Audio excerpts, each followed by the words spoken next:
सुप्रभात बच्चों, आप सब कैसे हो? आशा है आप सब घर पर ठीक होंगे। आज हम एक और साहित्य सागर में से कहानी करेंगे, जिस कहानी का नाम है बड़े घर की बेटी। यह मुंशी प्रेमचंद जी द्वारा लिखी गई है।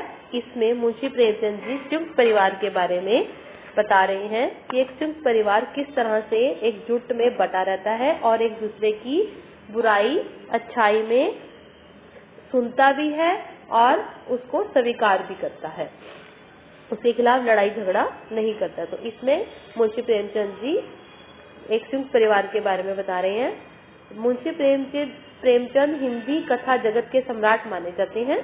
उन्होंने अपनी समाज सामयिक कहानियों के द्वारा पाठक समाज का नव निर्माण और सकारात्मक दृष्टि की ओर प्रेरित किया है। मुंशी प्रेमचंद जी का जन्म 31 जुलाई 1880 ईस्वी को वाराणसी में लमही गांव में हुआ था। उनकी पहली कहानी 1916 में सरस्वती पत्रिका में पंच परमेश्वर के नाम से प्रकाशित हुई थी। ठीक है बेटा, चलो अब हम ये कहानी की शुरुआत करते हैं। कहानी इस तरह से शुरू होती है, बड़े घर की बेटी। बड़े घर की बेटी एक संयुक्त परिवार की कहानी है। बैनी माधव सिंह गांव के जमींदार और नंबरदार थे। एक गांव में माधव सिंह रहते थे, ठीक है, वो गांव के जमींदार और नंबरदार थे। उनके दो बेटे थे। बड़े का नाम था श्रीकंठ सिंह और छोटे का नाम था लाल बिहारी सिंह। श्रीकंठ सिंह ने बीए करके एक दफ्तर में नौकरी कर ली थी और छोटा लड़का दोहरे बदन का सजीला जवान था और श्रीकंठ सिंह प्राचीन सभ्यता के प्रेमी और संयुक्त कुटुंब के उपासक थे। उनकी पत्नी आनंदी एक उच्च कुल की लड़की थी, जिसके पिता छोटी सी रियासत के तालुकदार थे और ऑनरेरी मजिस्ट्रेट नाम था भूप सिंह। जो आनंदी थी वो श्रीखंड की पत्नी थी, उसके पिताजी का नाम था भूप सिंह और वो ऑनरेरी मजिस्ट्रेट थे तालुकेदार में। आनंदी अपने पिता की चौथी संतान थी। अब अपनी सब बहनों में सबसे अधिक रूपवती और गुणवती थी। उसका विवाह श्रीकंठ सिंह से हुआ था।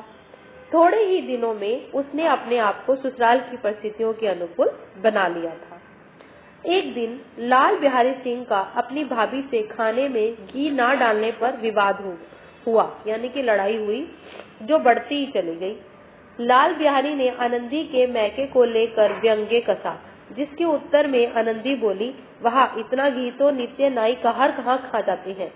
लाल बिहारी ने थाली पलट दी और बात इतनी बढ़ गई कि उसने खड़ाऊ उठाकर आनंदी की ओर फेंका। आनंदी ने हाथ से खड़ाऊ रोका और सिर तो बच गया, लेकिन उसकी उंगली में चोट लग गई।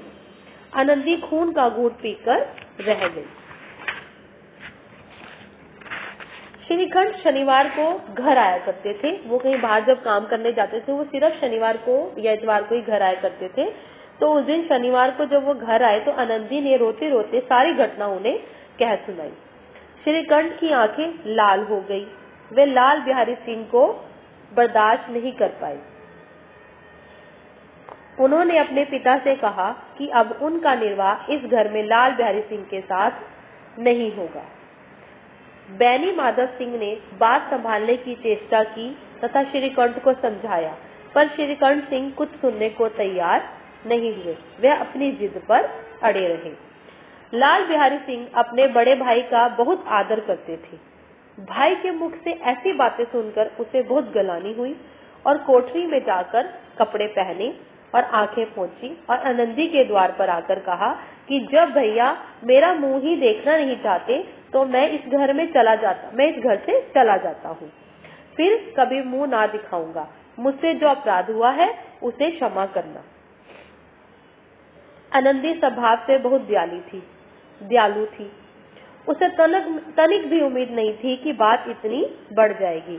आनंदी ने अपने पति को समझाने की चेष्टा की तथा सौगंध देकर लाल बिहारी को जाने से रोका। श्रीकंठ का हृदय भी पिघल गया और दोनों भाई गले मिले। गांव में जिसने भी यह वृतांत सुना, उसने आनंदी की उदारता को सराहते हुए कहा, बड़े घर की बेटियां तो ऐसी ही होती हैं।